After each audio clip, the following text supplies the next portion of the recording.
Hi, I'm Michael LaFosse from the Origami Dough Studio. This video tutorial will teach you how to fold my origami maple leaf. I have a green one here because it's summertime right now, and the tree leaves are full-size, glossy, fresh, full green. You'll need a single square to fold the maple leaf. If using a square of origami paper that's white on one side, begin with the white side facing up. Fold in half, bottom corner to top. Unfold. And then rotate the paper so that the crease is vertical. Flatten the paper, fold bottom corner to top. These are the other two corners coming together, adding a new diagonal crease. And unfold. You can see the center of the paper where the creases cross. Take the bottom corner and fold it to touch the center, but make only a small pinch mark like this. And I'm going to mark that pinch with a black pen mark so that you may see the mark. Like that. Rotate the paper and do the same thing with the opposite corner. The corner touches the center and then pinch, making the other mark. I'll mark that with pen.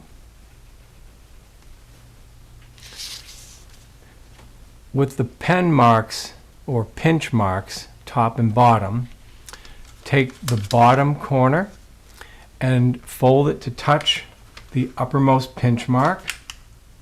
Make sure things are centered on the crease, and then fold all the way across. Nice sharp crease. Unfold. Rotate the paper so that the other pinch mark is uppermost, and we're going to repeat. Bottom corner to upper pinch mark, and fold all the way across. And unfold. Rotate the paper so that most of the creases are now vertical, and you'll only have one horizontal diagonal. Use that horizontal diagonal to refold this triangle shape, and your leaf color should be on the outside. Notice these two vertical parallel creases that are parallel to the center crease. Here you can see I've highlighted these three important parallel creases. Notice the bottom end of this outside crease. I'm going to put my thumbnail at the bottom end like this as a break and use my other hand to lift the bottom outside corner. I'm going to put the outside corner to touch the center crease, and when I'm sure that things are positioned so that this corner touches the crease while the new fold that I make intersects at the bottom of the outside crease, then I'll make a sharp fold. It looks like that. Repeat on the other side. Put your thumbnail as a break. Closely place the point. Then you can pull your thumb out and then make sure everything is ready before you flatten, like this. Unfold these two flaps and open the paper. Rotate the paper 180 degrees. Here's why. We want these two angled creases to be above the horizon. These are mountain creases. See how they are raised like mountain ridges? And we want the valley angled creases to be below the horizon. That will allow you to do this easily, using the creases that exist in the paper, overlap and flatten. Then squash fold. Take the topmost layer and carefully align it and flatten. Be sure to sharply outline the folded edges with your thumbnail. Notice these creases. I've highlighted them with black. These are important for the next step. Take the outermost single cut edge of paper from one corner and fold it over to align with that crease. like this. Let's do the same thing on the other side.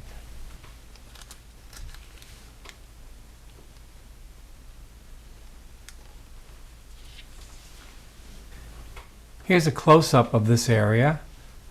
We're going to unfold the flap, and we're going to use the existing crease that we made here to bring the layer inside. See how I'm using that crease?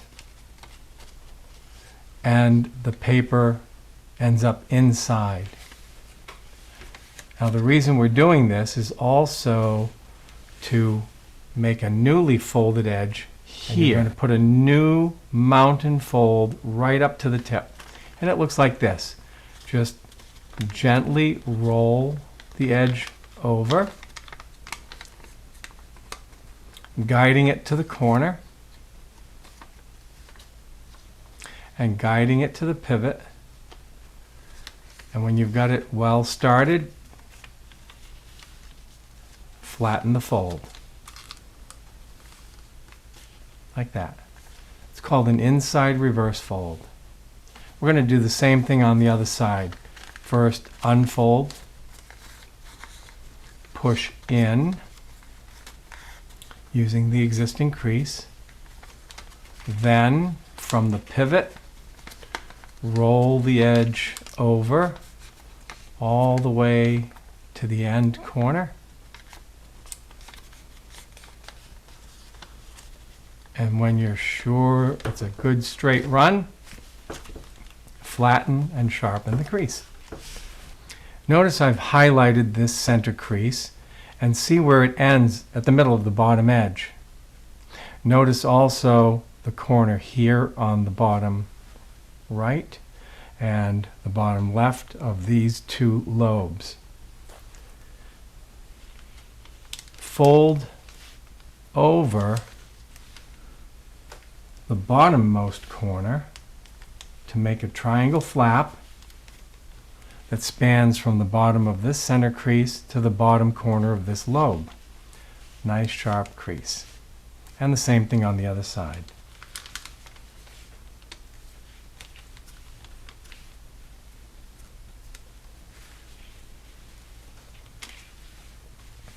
Like that. So it's pointed in the middle at the bottom. Now let's take this large flap and fold it straight down as far as it will go flat. It's okay if there's a little excess here and there at the ends. You don't want to rip the paper in this area.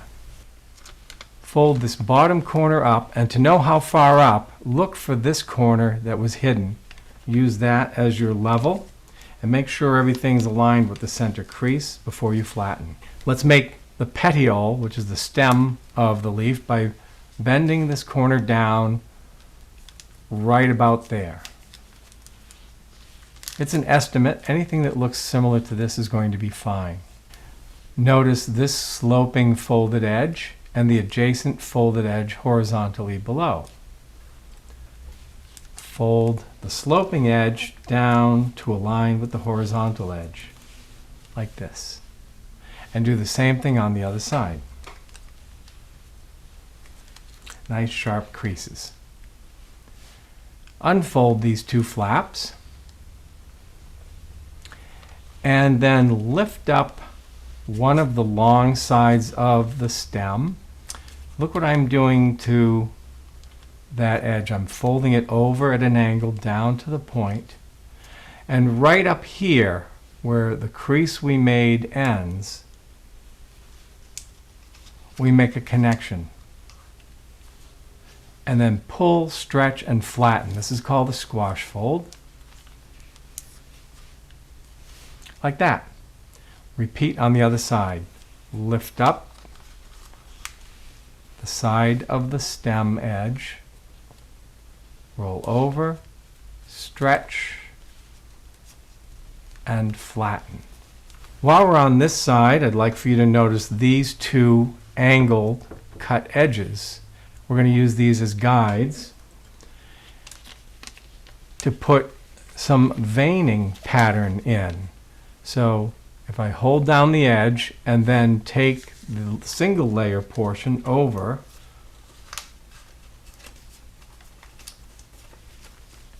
I can get a crease to roughly follow that line. Same thing on the other side.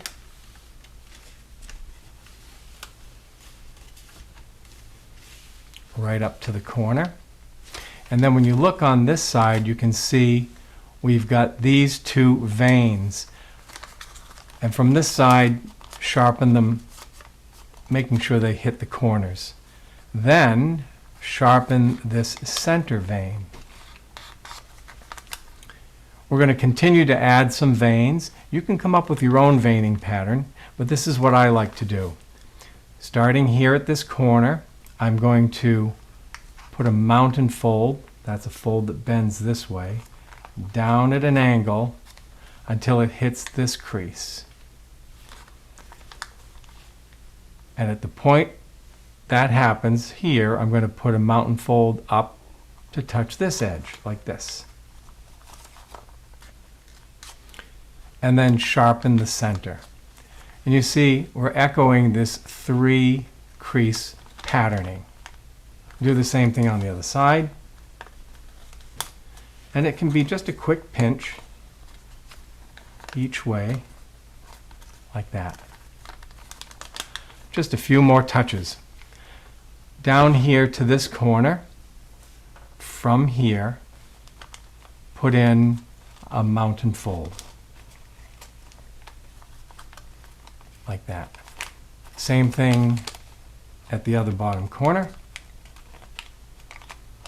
A quick mountain fold.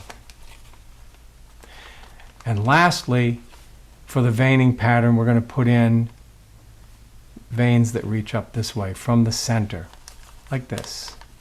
From the center of this corner here, up to this node.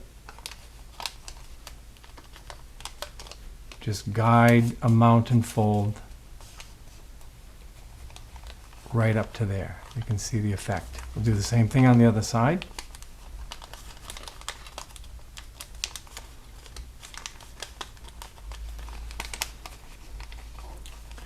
And so that's the veining pattern. Then make the petiole skinny by folding it in half, mountain folding it in half, and maybe give it a little bit of a twist. Now this one still has all of my pen marks on it, so let me replace it with a nice fresh green one. In the autumn, feel free to fold colorful leaves for the season, and any color you wish. Why not blue? Thank you for watching. We hope you enjoyed this project. Please tell your friends and share what you learned. Enjoy.